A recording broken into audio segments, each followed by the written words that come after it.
Classificação indicativa. Livre para todos os públicos.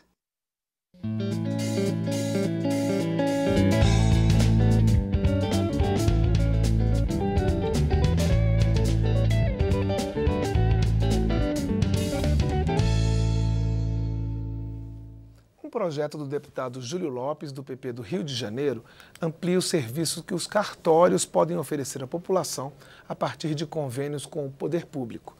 O deputado é nosso convidado nesta edição do Palavra Aberta para dar mais detalhes sobre a proposta.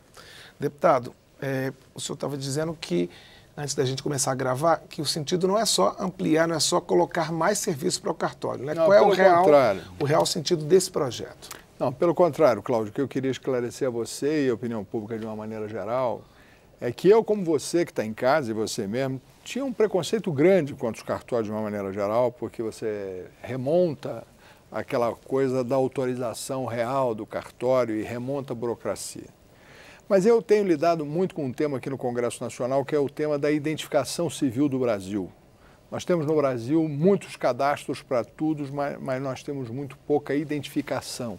E o brasileiro precisa ter uma identidade única, ele precisa ser identificado numa centralização de dados para o Brasil.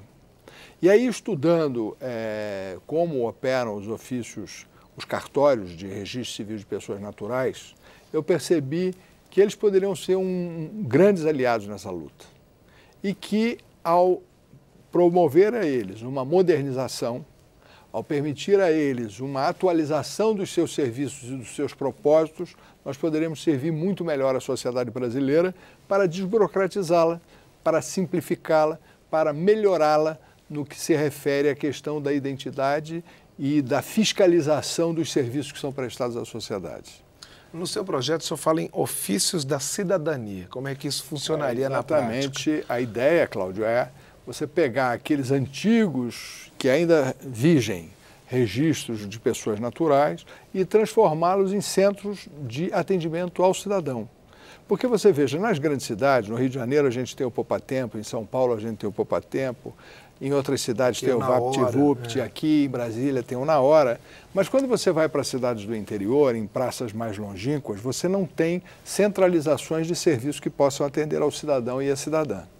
E é nesse propósito que eu estou dizendo que esses cartórios, como eles são representantes do Estado, eles são parte do Sistema Judiciário Nacional, eles fazem concurso público e prestam serviço público, porque na realidade o cartório é um híbrido, ele nem é uma atividade exclusivamente privada, nem é uma atividade pública, ela é uma atividade híbrida, no sentido de que ele é um sujeito concursado, testado e atestado pelo Estado, supervisionado por ele, tem correição do Estado, mas ele é uma atividade privada. E é exatamente nessa mistura que ele atua com uma forma diferente. E a gente pode se servir disso. Então, para simplificar, o que eu quero é que a senhora e o senhor possam usar os 8.000 cartórios que estão espalhados pelos 5.000 municípios brasileiros para resolver a sua vida.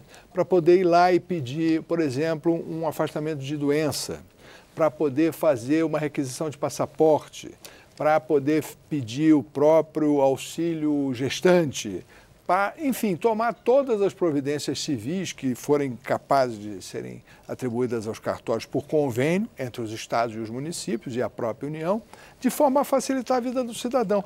Nada mais será o ofício da cidadania do que um VaptVupt, do que um Poupatempo ou de que uma outra coisa qualquer que facilite a obtenção do cidadão de documentos vários que ele necessita para a sua vida cotidiana. Então, por exemplo, no município onde não houver uma agência do INSS, o cartório faria esse papel dessa intermediação do benefício, do serviço que a pessoa está precisando. Por que isso? Porque eu entendo que o cidadão, ao ter que gastar um recurso para deslocar, gastar um tempo para se deslocar, ele tem um desconforto e um investimento que ele pode reduzir em tempo e em conforto, se dirigindo ao cartório mais próximo da sua casa, pagando uma pequena taxa de conveniência que seja menor e muito menor do que o custo de deslocamento, o custo do tempo que ele gastaria para promover aquele serviço, e a sociedade, então, sem custo, vai se aparelhar com uma moderna atividade de facilitação, de desburocratização da vida cotidiana. E ainda que tem uma outra coisa, Cláudio, que eu queria chamar a sua atenção e da audiência que a gente está tendo, é o seguinte: eles vão e poderão nos ajudar numa coisa que é fundamental no Brasil, que é abraçar os doentes crônicos brasileiros. Os doentes crônicos brasileiros não estão identificados. O governo assiste aleatoriamente, sem saber quem são, aonde estão, do que precisam os doentes crônicos brasileiros. Assim, os ofícios da cidadania vão nos ajudar a receber cada Cláudio, cada Júlio, cada Maria, cada Joana da sociedade brasileira que precisa de uma assistência, a ela estabelecer os dados biográficos e aí sim uma fotografia num padrão AIFA, que é um padrão de 10 pontos de identificação no padrão do FBI americano, e uma biometria. E a partir daí, na conjunção dos dados biográficos, da fotografia e da biometria, amparar o cidadão brasileiro que é doente crônico.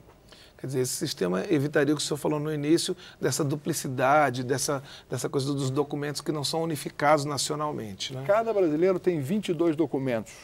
E aí a gente tem pessoas que têm 50 identidades, que têm 20 títulos de eleitor, e nós não temos um sistema que patrocine, que verifique e que faça a curação disso. Então, o que nós estamos trabalhando? Nós estamos trabalhando com o Supremo Tribunal Federal, com o Tribunal Superior Eleitoral e, de uma forma geral, com o Ministério do Planejamento, para, primeiro, centralizar os grandes cadastros brasileiros, todos, no Ministério do Planejamento.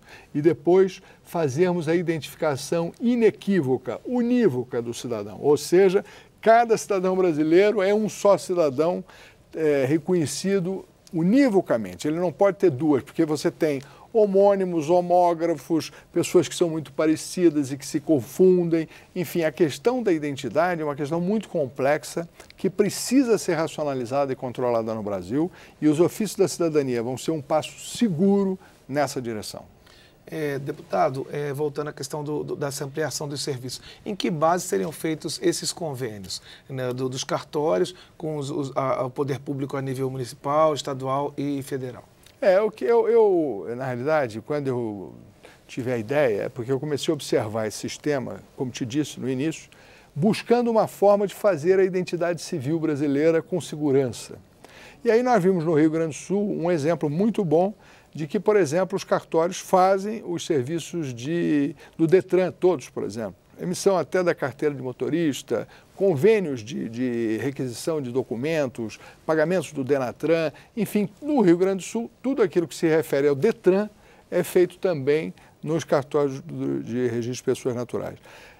Transformados em ofícios da cidadania, não só mais os serviços do Detran, mas todos aqueles serviços que o cidadão precisa no seu dia a dia, como você bem exemplificou, ir a um posto do INSS, porque é o que eu te disse, o cartório já é parte do Sistema Judiciário Nacional.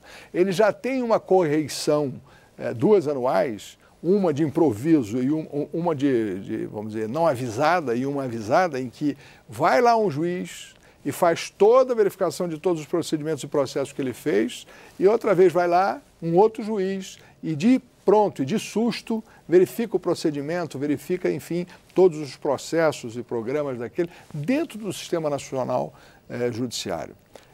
A utilização desse sistema com seu organograma, com com seus mecanismos, subalterno ao CNJ, que é o Conselho Nacional de Justiça, isso vai dar uma funcionalidade e uma operacionalidade que nós não teremos jamais sem usar esse tipo de instrumento. E outra coisa, sem custo para a sociedade de uma maneira geral.